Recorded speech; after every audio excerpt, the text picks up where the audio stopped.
Hi friends, எல்லோரும் எப்படி இருக்கீங்க? ஃப்ரெண்ட்ஸ், இன்றைக்கி வந்து நம்ம என்ன பேச போகிறோம்னு பார்த்தீங்கன்னா, விசாவை பற்றி தாங்க. நிறையா பேர் நம்ம கமெண்டில் வந்து பார்த்தீங்கன்னா விசா கேட்குறீங்க. அதுக்கு வந்து நான் சரியாக ரெஸ்பான்ஸ் பண்ணாமல் தான் இருக்கேன். என்ன காரணம் கேட்டிங்கன்னா, விசா எடுக்க கொஞ்சம் பயமாக தாங்க இருக்குது. ஏன்னா ஏற்கனவே ஒரு 2 பேருக்கு எடுத்தேன், இன்னொரு ஆளுக்கு ரெடி பண்ணினேன். இன்னும் ஒரு ஆளுக்கு ரெடி பண்ணேன். அவரோட பற்றி முதல்ல சொல்லுங்கள். அவர் முதல்ல இருந்து பார்த்திங்கன்னா என்ன இன்ஸ்டாகிராம்லேயும் சரி, யூடியூப்லேயும் சரி அடிக்கடி கமெண்ட் பண்ணி, அண்ணா எனக்கு விசா இருந்தால் சொல்லுங்கண்ணே, ஊரில் ரொம்ப கஷ்டமாக இருக்குண்ணே அப்படின்னு சொன்னாப்புல. நானும் சரி ரைட்டு ஓகேன்னு சொல்லிவிட்டு ஒரு 2-3 பேர்கிட்ட பேசினேன். அதுக்கப்புறம் ஒரு விசாவும் கிடச்சிச்சு. ஆமாம், ஃப்ரீயாகவே கிடச்சிச்சு. அவருக்கு வந்து ஃப்ரீயாக கிடச்சிச்சு. அவரை கான்டாக்ட் பண்ண சொன்னேன். அவங்களும் கான்டாக்ட் பண்ணாங்க. ஃபோன் அடித்தாங்க. ஃபோனை எடுத்தால் சின்ன பிள்ளைங்க பேசுது. அப்புறம் சரி அப்புறம் வீட்டில் இருப்பார் நினைக்கிறேன் அப்படின்னு சொல்லிட்டு பெருவாட்டி அடித்தாங்கன்னா, நான் வண்டி ஓட்டிகிட்டு இருக்கேன் அப்புறம் பேசுகிறேன் அப்படின்னு சொல்லிட்டு 2-3 மட்டும் கட் பண்ணாங்க. அதுக்கப்புறம் அவங்க ஃபோன் அடித்து என்ன தான் பிடிச்சா தான் விட்டாங்க. அப்புறம் வந்து பார்த்திங்கன்னா இன்னும் 2 பிரச்சனை வந்தீங்களா, அவங்க 2 பேருக்கும் எங்கள் ஊர் பக்கத்தில் எங்களால் கொஞ்சம் ஆட்களை பார்த்து பிடிச்சி ரெடி பண்ணியாச்சு. ரெடி பண்ணி 2 பேருமே அங்கே கொண்டு வந்துட்டோம். 2 பேரையும் கொண்டு வந்ததுக்கப்புறம் தான் அதில் ஒரு பையன் வந்து எனக்கு வேலையை பிடிக்கலண்ணே, நான் ஊருக்கு போகிறேன் அப்படிங்காப்புல.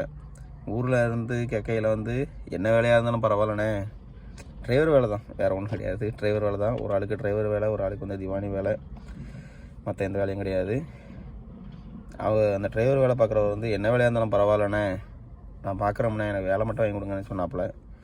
வேலை வாங்கி கொடுத்தாச்சு. இப்போ இங்கே வந்ததுக்கப்புறம் பார்த்திங்கன்னா எனக்கு வேலை பிடிக்கல, நான் ஊருக்கு போகிறேங்காப்புல.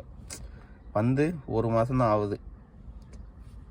வண்டி நம்ம ஊரில் பார்த்திங்கன்னா எல்லா வண்டியும் சின்ன சின்ன வண்டியாக இருக்கும். இங்கே பூரா பெரிய பெரிய வண்டியாக இருக்குது. ஜிஎம்சி வண்டியை பற்றி பார்த்திங்களா எவ்வளோ ப்ளஸ் இருக்குன்னு. இங்கே வண்டி புறமே பெரிய வண்டியாக இருக்குதுன்னு சொல்லிட்டு வண்டி ஓட்ட தெரியாதுங்காப்பில். நான் வந்து ஊரில் சின்ன சின்ன கார் ஓட்டினவேன், எனக்கு அந்த பெரிய கார்லாம் ஓட்ட தெரியாதாரு. சரி அவங்க ட்ரைனிங் கொடுக்காங்க.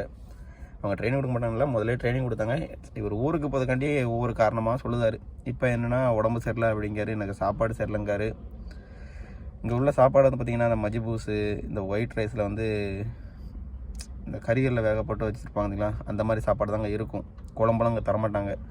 தக்காளி ஜூஸாக அது வந்து டக்கூஸ்ன்னு சொல்லுவாங்க, அதுதான் இங்கே வந்து சாப்பாட்டுக்கு வந்து ஊற்றி சாப்பிடுவாங்க. இந்த மாதிரி சாப்பாடு தான் இருக்கும். நம்ம ஒரு மாதிரி சாம்பார் சட்னி இதெல்லாம் எதிர்பார்க்க முடியாது. அவர் அந்த மாதிரிலாம் எதிர்பார்க்காரு. கொஞ்ச நாள் ஒப்பைத்தனிங்கன்னா ஆட்டோமேட்டிக்காக செட் ஆகிரு. எங்களுக்கும் வந்த பஸ்ஸில் அப்படி தான் இருந்துச்சு, உங்களுக்கும் போக செட் ஆகிருன்னு சொல்லியாச்சு. இல்லைன்னா இந்த உலகமே வேறு மாதிரி இருக்குது, நாங்கள் வேறு மாதிரி நினச்சி வந்தேன் அப்படிங்காரு. அதாவது என்னென்னா இந்த டிக்டாக் இன்ஸ்டாகிராம்லாம் பார்த்திங்கன்னா இந்த ஹபீபி come to Kuwait come to துபாய்ன்னு சொல்லுவாங்க பார்த்தீங்களா, அந்த மாதிரி நினச்சிட்டு இங்கே வந்துருந்தாங்க. அங்கே போனோம்னா வேலையே இருக்காது, ஒரு சாக்கை கொண்டு போனால் பணத்தை அள்ளிட்டு வந்துடலான்னு நினைக்கிறாங்க. இங்கே வந்ததுக்கப்புறம் அவன் டீயை போடு, செடிக்கு தண்ணி பாய், வண்டியை ஓட்டுன்னு சொல்லவும் இவங்களுக்கு ஒன்றுமே ஓட மாட்டாங்க. என்னடா இது, நம்ம ஊர்லேருந்து போனோம் போகிறாமே இன்ஸ்டாகிராமில் வீடியோவாக போட்டு தள்ளுதான், இங்கே வந்தால் இப்படி வேலை செய்ய சொல்லி தள்ளுதானே அப்படின்னு சொல்லிட்டு இவனுக்கு ஒரே குழப்பமாக இருக்குன்னு நினைக்கிறேன். அதெல்லாம் விட பெரிய பண்ணு என்னென்னு பார்த்தீங்கன்னா, அவர் வந்து வேலை எனக்கு இந்த நான் 1 லட்ச ரூபா செலவழித்து வந்தேன். ஆனால் எனக்கு அந்த துட்டையே பெரிய இது கிடையாது. நான் ஊரில் போய் 100 ரூபா 200 ரூபாய்னாலும் வண்டி ஓட்டினாலும் பொழைச்சிக்கிடுவேன். எனக்கு அந்த வேலை வேண்டாம்னே, ப்ளீஸ்னே என்னை ஊருக்கு அனுப்பி விட்றேன்னு சொல்லி புலம்புதாரு. ஆமாம், அவர் வாட்டில் ஊருக்கு போயிடுவார். ஊருக்கு போனார்னா யார் கெட்ட பேர், நம்ம வாங்கி கொடுத்ததுனால நம்மளுக்கு தான் பேர் கெட்ட பேர்.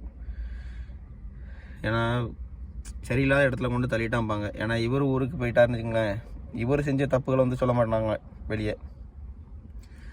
எடுத்து கொடுத்தவங்களை பற்றி தான் தப்பாக பேசுவாங்க. என்ன காரணம்னா அவன் எடுத்து கொடுத்து சரி கிடையாது அப்படி அப்படிம்பாங்க. ஆனால் இவருக்கு வந்து இங்கே வேலை செய்யறதுக்கு விருப்பம் இல்லைங்கிறது நம்மளுக்கு மட்டும்தான் தெரியும். ஆமாம், இதனால தாங்க நான் வந்து இந்த விசா பிரச்சனை வந்து கொஞ்சம் விலகியே இருக்கேன், உள்ளே வர்றது கிடையாது. நிறைய பேர் கமெண்ட் பண்ணுவீங்க, ஆனால் அதை வந்து இதுக்கு ரெஸ்பான்சிபிள் பண்ணதுக்கு இதுதான் ஒரே காரணம். ஏன்னா 2-3 விசா எடுத்து கொடுத்து நல்லா மாட்டிக்கிட்டேன், நல்லா அனுபவப்பட்டாச்சு. அதனால தான் கொஞ்சம் பயமாக இருக்குது. அதனால் வந்து நம்ம சப்ஸ்கிரைபர் யாரும் வந்து எதை நினச்சிக்கிடாதீங்க, என்னடா நம்ம கமெண்ட் பண்ணுறோம் அவங்க திரும்ப ரீப்ளை பண்ண மாட்டாங்கன்னு சொல்லி எதை நினச்சிக்கிடாதீங்க. காலைல தான் டியூட்டி கிளம்பி உட்காந்துருக்கேன், கொஞ்சம் தடவும் பிடிச்சிருக்கு. அதனால தான் இங்கே வந்து பார்த்திங்கன்னா அப்பப்போ வெயில் அடிக்கி, நல்லா காற்று அடிக்கி, கொஞ்சம் குளிர் அடிக்கிறதுனால வந்து கொஞ்சம் தலைவலி தடவும் பிடிச்சிருக்கு. இந்த மாதிரி இருக்கிறதுனால கொஞ்சம் பேச ரொம்ப டிஸ்டர்பன்ஸாக இருக்குது. பார்க்கலாம் ஃப்ரெண்ட்ஸ் நெக்ஸ்ட் வீடியோவில். இதனால தான் நான் விசாரம் எடுக்காமல் இருக்கேன்னு சொல்லி உங்கள்கிட்ட காரணத்தை சொல்லிட்டேன். கேட்டுட்டு கமெண்ட் பண்ணுறவங்க கமெண்ட் பண்ணுங்கள். ஓகே பாய், நெக்ஸ்ட் வீடியோ பார்க்கலாம், பாய்.